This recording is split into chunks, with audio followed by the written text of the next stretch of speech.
Sometimes the most dangerous secrets aren't hidden in dark alleys or abandoned warehouses. They're locked away in the most respectable places. Tonight, we return to Riverside, where the autumn of 1952 brought falling leaves and falling fortunes, where a man's reputation could be worth more than his life, and where the most trusted member of the community would discover that some doors, once opened, can never be closed again. Join me as we uncover the truth behind Riverside's most shocking scandal, a truth that would shake the very foundation of this quiet town. October 1952. 3 months had passed since Margaret Whitmore's dramatic disappearance and equally dramatic return. Riverside was settling back into its comfortable rhythms, the kind of predictable peace that small towns cherish like old quilts passed down through generations. At the heart of Riverside's financial district stood Hartford First National Bank, a monument to stability in uncertain times. Founded in 1887 by Thomas Hartford's grandfather, the bank had weathered every storm: the Panic of 1893, the Great War, even the crash of '29, emerging stronger each time. The bank's reputation was built on more than marble columns and polished brass. It was built on trust in the Hartford name, trust in their word, trust that your savings were as safe as if they were buried in your own backyard. And overseeing it all was Thomas Hartford Sr., the bank's president and Riverside's most respected citizen. Thomas Sr. was everything a banker should be: conservative, cautious, with a handshake that sealed deals and a reputation that had never been questioned. When folks in Riverside spoke of pillars of the community, his name topped every list. His son, Thomas Jr., had been groomed since childhood to inherit this legacy. Harvard-educated, methodical, respected, though perhaps lacking his father's natural charisma. The broken engagement to Margaret Whitmore had stung, but Thomas Jr. had thrown himself into his work with renewed dedication. What neither father nor son realized was that their world of careful calculations and measured risks was about to collide with forces beyond their control, forces that would test not just their financial acumen, but their very souls. Monday, October 13th, 1952. An unlucky date, though no one in Riverside believed in such superstitions. The Hartford First National opened its doors at precisely 9 a.m., as it had every weekday for 65 years. Vera Mitchell, the bank's head secretary for 23 years, noticed it first. Thomas Hartford Sr. hadn't arrived by 9:15 a.m., unthinkable for a man whose punctuality was legendary. By 9:30, she was genuinely worried. "Mrs. Hartford, this is Vera at the bank. Is Mr. Hartford feeling well this morning?" The response sent a chill through the bank's marble halls. Eleanor Hartford hadn't seen her husband since Saturday evening. Eleanor Hartford was a woman of routine, much like her husband. Saturday evenings, Thomas always retreated to his study to review the week's business. Sunday mornings, they attended services at First Presbyterian together. But this Sunday, Eleanor had awakened to find his study empty, his bed unslept in. She'd assumed he'd risen early for golf. Thomas Sr. often played a solitary round on Sunday mornings to clear his mind.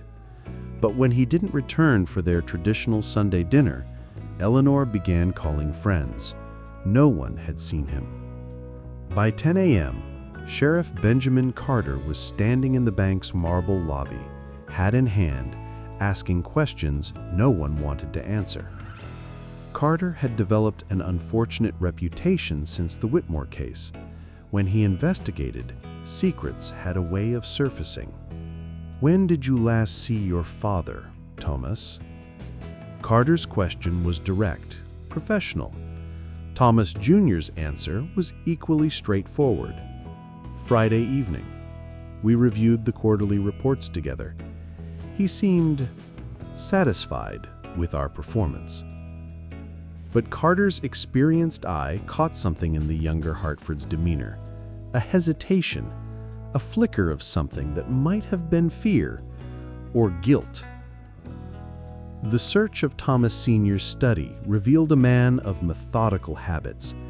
Every document filed perfectly, every ledger balanced to the penny. But Eleanor noticed something missing. Thomas's leather portfolio, the one he carried everywhere, containing his most sensitive business papers. The Hartford Buick was gone too. Thomas Sr. had apparently left Saturday night of his own accord, taking his car and his most important papers. The question wasn't whether he left, it was why. Sheriff Carter began the tedious process of retracing Thomas Hartford Sr.'s movements. Saturday was routine, the bank until 5 p.m., home for dinner with Eleanor, then to his study. But sometime after Eleanor retired at 10 p.m., Thomas had quietly left. The first clue came from Frank Peterson, who ran Peterson's gas station on Route 40. "Sheriff, I saw Thomas Hartford's Buick Saturday night, maybe 11:30 p.m. He was heading east, toward the state highway. Looked like he was in a hurry, didn't even wave when I called out to him." East toward the state highway meant Chicago, Detroit, or any number of big cities. But why would Riverside's most established citizen flee in the middle of the night like a common criminal? Tuesday morning brought whispers. In a town like Riverside, the disappearance of Thomas Hartford Sr. was more than news. It was an earthquake. Depositors began asking quiet questions, their confidence shaken. Vera Mitchell found herself in an impossible position. As head secretary, she knew more about the bank's operations than anyone, except the Hartfords themselves, and what she knew was beginning to terrify her. Friday evening, after the bank closed, Vera had returned to retrieve her forgotten sweater. She'd found Thomas Sr. still at his desk, surrounded by ledgers and calculators, his usually composed face showing unusual strain. "Mr. Hartford, you should go home," she suggested gently. His response had been uncharacteristic. "Vera, have you ever wondered what happens to a man when everything he's built his life on turns out to be insufficient?" At the time, she'd assumed he was referring to the general economic uncertainties facing small banks. Competition from larger institutions in Chicago, changing regulations, the challenge of maintaining profitability in a small market. Normal banker worries. But now, staring at his empty office, Vera wondered if Thomas Hartford Sr. had been trying to tell her something more serious. Sheriff Carter requested access to the bank's records, a delicate situation that required careful handling. Banking records were confidential, but a missing persons investigation created legal gray areas. Thomas Jr. cooperated, though reluctantly. "Sheriff, you have to understand, banking is built on confidence. If word spreads that we're under investigation, it could cause a panic. People might rush to withdraw their deposits based on nothing more than fear." Carter understood, but he also understood that missing persons cases rarely remained missing without a reason. "Thomas, I need to see the books, all of them. If your father left voluntarily, these records might tell us why." What they found in the bank's records would have impressed any federal examiner. The Hartford First National was a model of fiscal responsibility. Adequate reserves, conservative loans, steady profitability. Everything appeared exactly as it should be. Too exactly, Carter thought. In his experience, when everything looked perfect, it usually meant someone was working very hard to make it appear that way. The bank's major accounts read like a who's who of Riverside society. The Whitmore Family Trust, the Methodist Church Building Fund, the Riverside School District Emergency Reserve, individual accounts from every prominent family in town. Hundreds of thousands of dollars in deposits, all supposedly secure. But buried in the commercial loans section, Carter found something curious. A series of loans to businesses he'd never heard of.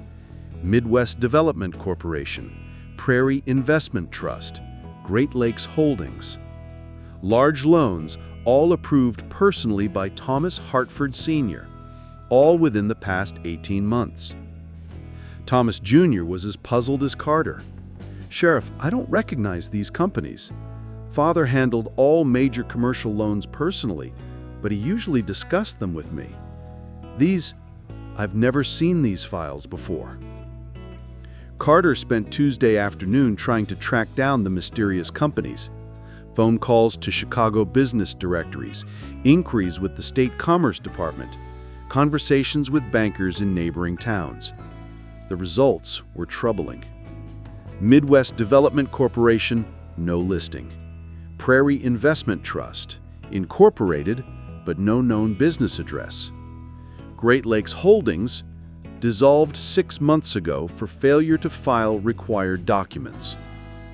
Wednesday morning, Carter returned to Hartford First National with a growing certainty that Thomas Hartford Sr.'s disappearance was connected to something far more serious than a personal crisis. "Thomas, I need you to check something for me. These loans to companies that don't exist? I need to know if the money was actually dispersed." Thomas Jr.'s face went pale as he realized the implication of Carter's request. The verification process took 2 hours. 2 hours during which Thomas Jr.'s hands grew increasingly unsteady, and Vera Mitchell sat in stunned silence. Because what they discovered defied everything they thought they knew about Thomas Hartford Sr. The loans were real. The money had been dispersed. Over $400,000, nearly half the bank's total deposits, had been transferred to accounts controlled by companies that existed only on paper. Thomas Hartford Sr., Riverside's most trusted citizen, had been systematically embezzling from his own bank. The revelation hit Thomas Jr. like a physical blow. His father, the man he'd idolized, whose approval he'd spent his entire life seeking, was a thief.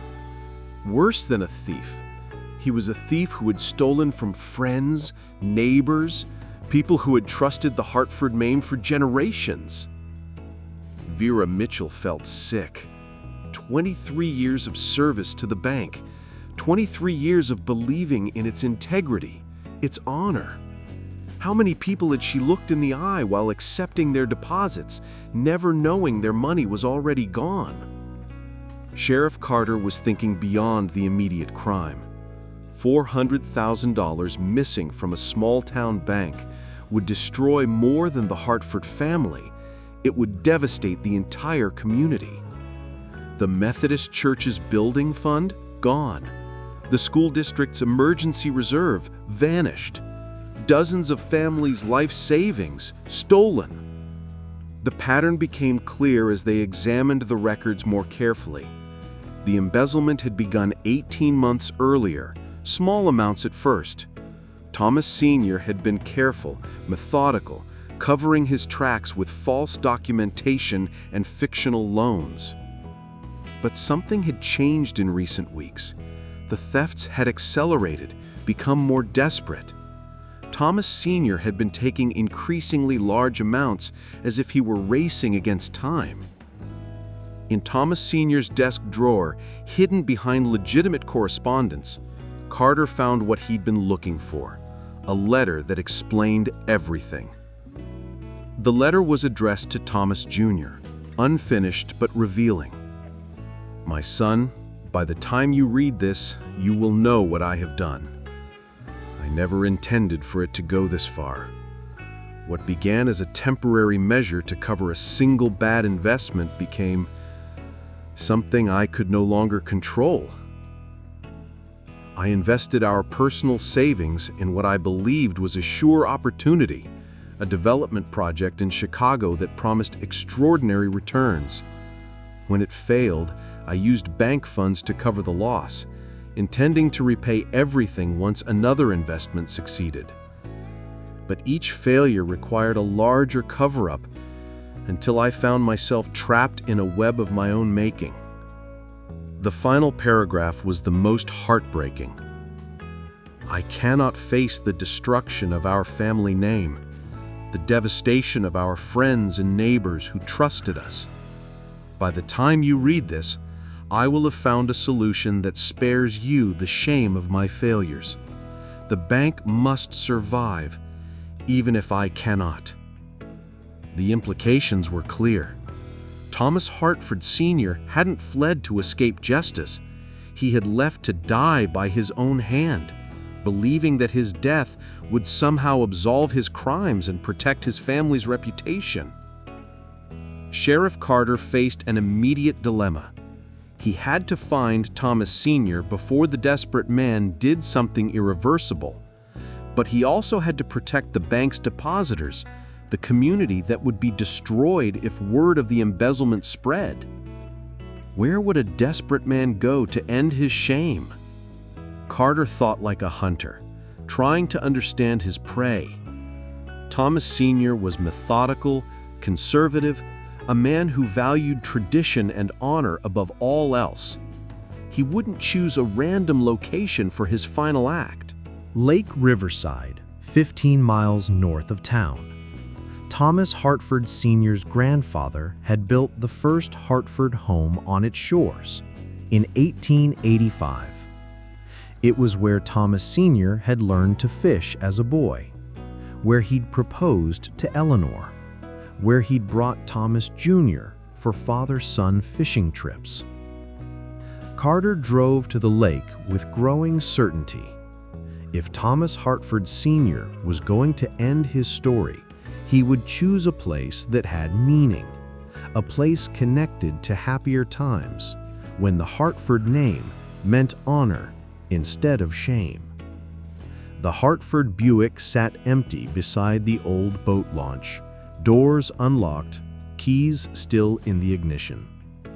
Thomas Sr.'s leather portfolio lay on the passenger seat, filled with documents that chronicled his descent from respected banker to desperate embezzler.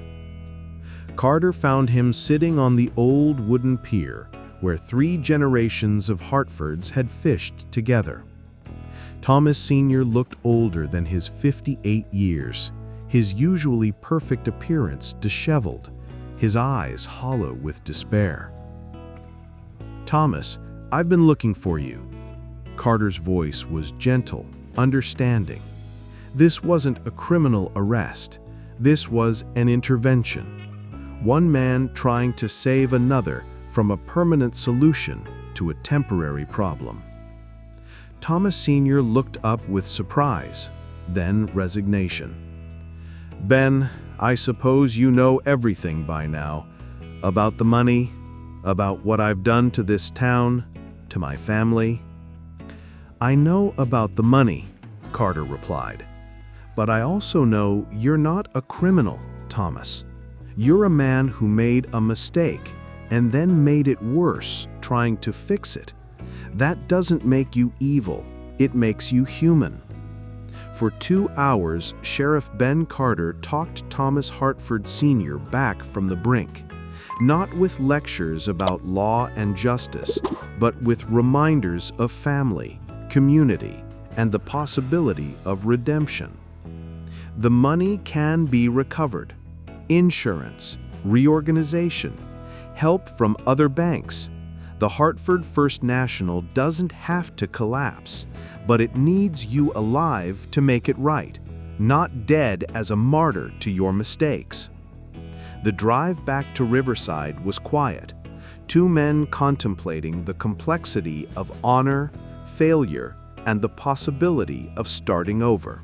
The scandal broke gently, managed carefully by Sheriff Carter, Thomas Jr., and the State Banking Commission. Word spread through Riverside like ripples on a still pond, disturbing but not devastating. The Methodist Church held a community meeting where the truth was told completely and honestly. $400,000 missing, but not gone forever. Insurance would cover much of the loss, and a consortium of Chicago banks agreed to help stabilize Hartford First National. Thomas Hartford Sr. stood before his friends and neighbors and did something remarkable.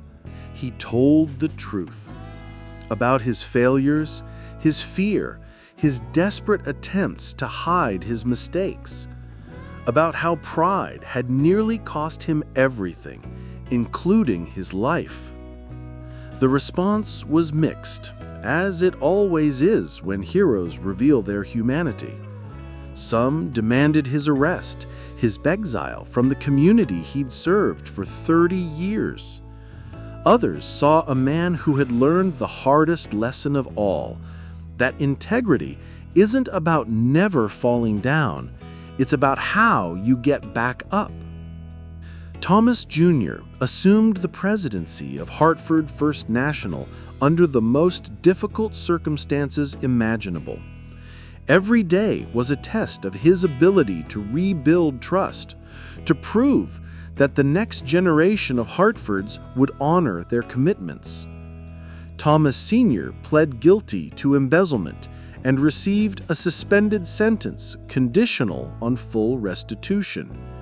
He worked for the next 5 years in a modest clerk position at Wilson's Hardware, every penny of his salary going toward repaying his debt to the community. Eleanor Hartford stood by her husband through the scandal, though their marriage bore scars that would never fully heal. Some betrayals of trust cut too deep for complete forgiveness, but not too deep for love to survive. Riverside learned something important that autumn, that respectability isn't the same as character, and that the most dangerous lies are the ones we tell ourselves.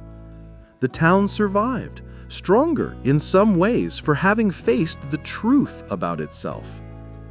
Sheriff Ben Carter gained a reputation that autumn too, not just as an investigator, but as a man who understood that sometimes justice means helping people find their way back to honor, rather than simply punishing them for losing it. Thank you for joining me in Riverside again, where we've learned that the most compelling mysteries aren't always about crimes. Sometimes they're about choices. Next time, we'll explore another corner of our charming town, where secrets have a way of surfacing when we least expect them. Until then, remember, in a place like Riverside, reputation is earned one choice at a time, and character is what remains when reputation falls away. Good night.